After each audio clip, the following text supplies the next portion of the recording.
பொது விதி. ஆனால் அந்த 2ல் இருக்கிற ராகு கேதுவே திருமணத்தை கொடுக்கும். அது யாருக்கு கொடுக்கும், எப்படி கொடுக்குன்றது வந்து நம்ம ஜாதக ரீதியாக பார்த்தோம்னா சொல்லிக்கலாம்.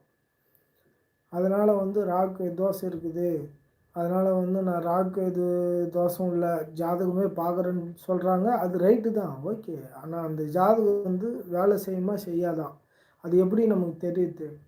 அப்போ ஜாதக ரீதியாக நம்ம வந்து அனலைஸ் பண்ணுறோம். நம்ம வந்து லக்ன ரீதியாகவும் பார்க்குறோம், தசாநாதன் ரீதியாகவும் பார்க்குறோம். அப்போ எந்த மெத்தடில் வந்து நமக்கு வந்து ஆன்சர் கரெக்டாக வருது அப்படின்றத நம்ம டிசைட் பண்ணுறோம். அந்த டிசைட் பண்ணும்போது ராகுவோ கேதுவோ தோஷம் செய்யக்கூடிய நிலைமையில் இருந்து அது யோகமாக மாறுறதுக்கு வாய்ப்பு இருக்குதா அப்படின்றது ராகுக்கும் கேதுவுக்கும் வீடு குத்தம் சாரம் குத்தம்னு டிசைட் பண்ணுவாங்க.